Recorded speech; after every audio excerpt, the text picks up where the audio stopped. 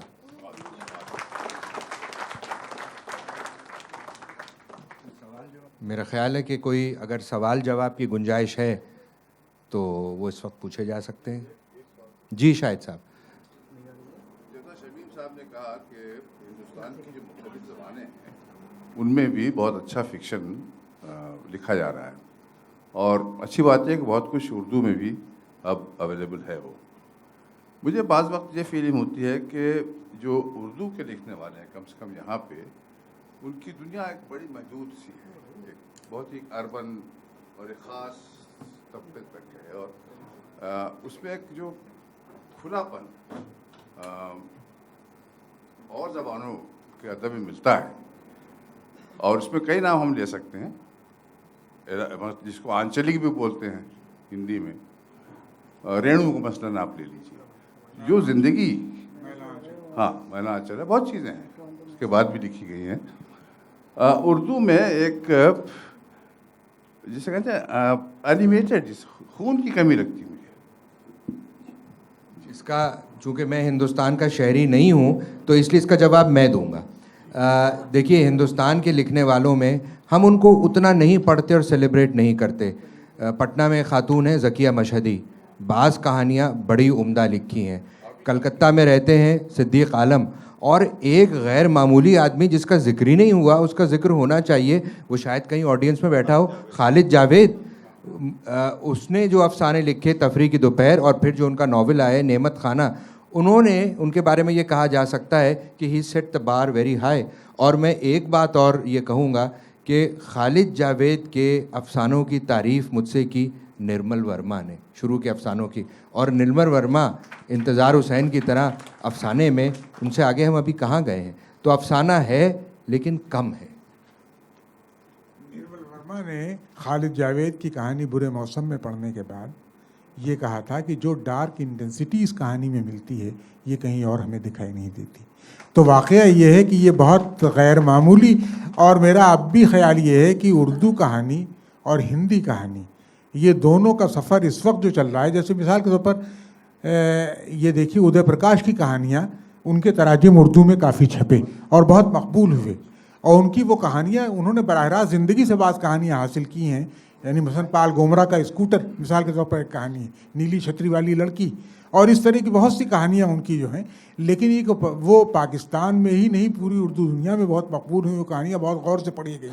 تو ہمارے ہاں ذکیہ مشہدی کی ایک کہانی ماں چھپی تھی کچھ عرصہ پہلے، غالباً وہیں کے اس بات یا کسی رسالے میں بمبئی کے، غیر معمولی کہانی تھی وہ. اور خالد جاوید کی کہانیوں کے بارے میں تو میرا اپنا خیال یہ ہے کہ خالد جاوید کے ہاں جو دنیا کے بہت اچھے لکھنے والے ہیں، انہوں نے ان سے کسب نور ایک عجیب سطح پر کیا ہے. یعنی خالد جاوید کے ہاں مغرب کا جو موجودہ فکشن ہے، جس میں کہیں کہیں بہت وہ فکشن جس میں بظاہر ڈپریشن بہت دکھائی دیتا ہے، ایک تاریکی بہت دکھائی دیتی ہے، لیکن وہ فکشن ہمیں زندگی کی سچائی کا ایک نیا شعور بخشتا ہے، یہ بڑی غیر معمولی خوبی ملتی ہے. تو ہمارے یہاں بہرحال یہ کہ اس طرح کے کم سے کم 4 لکھنے والے ہندوستان میں، ذکیہ مشہدی، صدیق عالم جن کا آپ نے ذکر کیا، خالد جاوید اور سید محمد اشرف. کہ سید محمد اشرف نے بھی بعض کہانیاں ایسی لکھی ہیں جس میں لکا بگھا سیریز کی کہانیاں ہیں ان کی، نمبردار کا نیلا ہے، اور یہ ساری چیزیں کہ ان سے ایک نئی فضا بنتی ہے. لیکن یہ بات، یہ کمی مجھے بھی دکھائی دیتی ہے کہ جو آنچلک ساہتیہ ہے، اس سے جس کو ہم ہندی میں کہتے ہیں، جس کا میں کہنا چاہیے کہ بہت، آپ دیکھیے کہ اس میں شہروں میں رہنے والے ادیب بھی، مثال کے طور پر شری لال شکل کا راگ درباری بہت مشہور ہوا، لیکن آپ یہ دیکھیے کہ یا فنیشر ناتھ رینو کا میلہ آنچل ہے. اچھا، خود ہندی میں بعض مسلمان لکھنے والوں نے جو غیر معمولی، مثال عبد البسم اللہ نے جھینی جھینی چدریا، یہ اصغر وجاہت کا 7 آسمان، منظور احتشام کا 7واں برگد. اس کے علاوہ آپ دیکھیے ایک شانی کا کالا جل، بدیع الزما کا چوہے کی موت.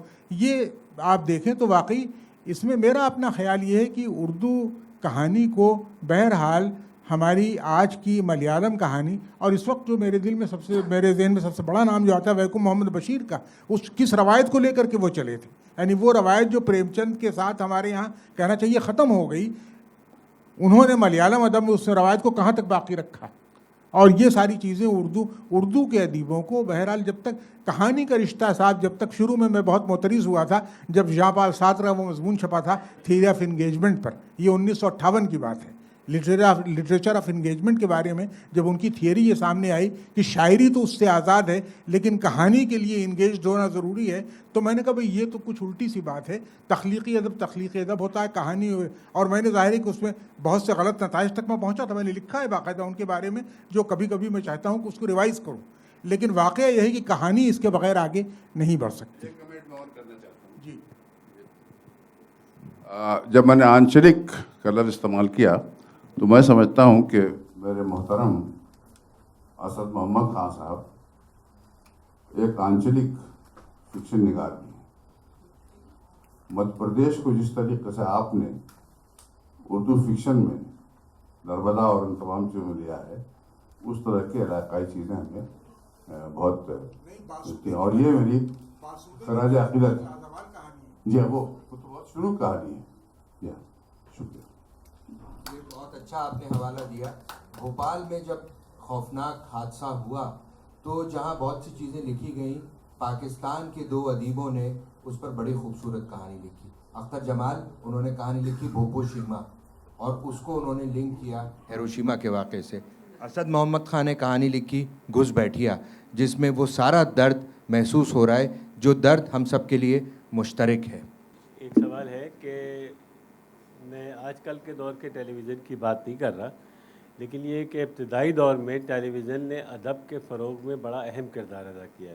مثلا اس دور میں میری پسندیدہ کہانیاں جیسے سیریز ہوئیں، اور اس کے علاوہ اور بھی بہت سارے، اسد بھائی نے بھی بہت سارے شاہکار لکھے جس سے ادب کو پروموشن ہوئی. اور اس کے علاوہ ادبی پروگرام بھی بہت ہوئے. مثلا یوسف کامران کا جو داستان گو تھا وہ بہت معیاری پروگرام تھا. اسی طرح آپ نے بھی کیا، آصف فاروقی صاحب نے. تو ایسا نہیں ہے کہ ٹیلی ویژن میں آنے کے بعد ادیب جو ہے وہ کسی کمتر درجے کی اس میں وہ چلا گیا، جیسے یہاں بھی ایسا محسوس کیا گیا ہے. بات صرف اتنی ہے کہ آج کل کے دور میں جو پذیرائی جو جس طرح سے اس کو ٹریٹ کیا جانا چاہیے وہ ٹریٹ نہیں کیا جا رہا. ٹھیک ہے, یعنی ظاہر ہے کہ ٹیلی ویژن کی نفی تو منظور نہیں ہے. کوئی آخری سوال یا کمنٹ؟ اور اگر نہیں, جی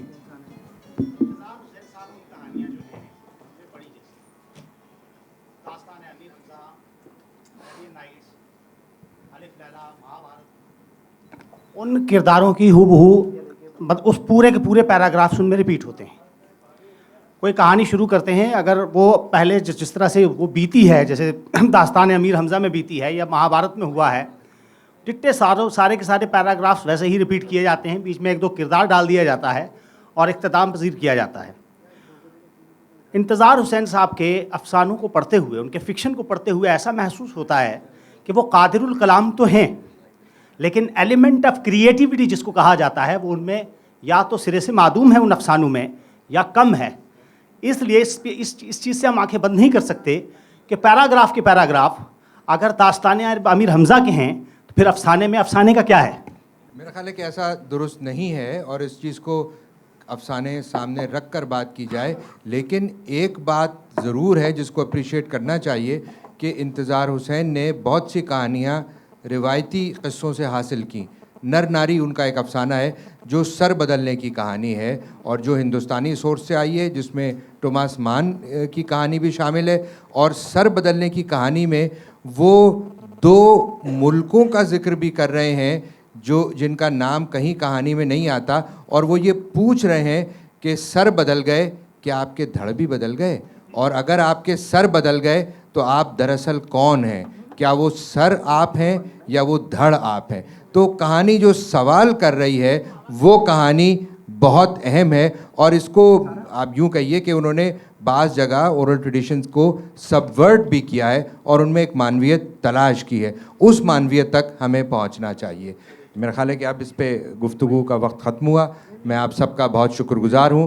بہت شکریہ اسد محمد خان, شمیم حنفی صاحب,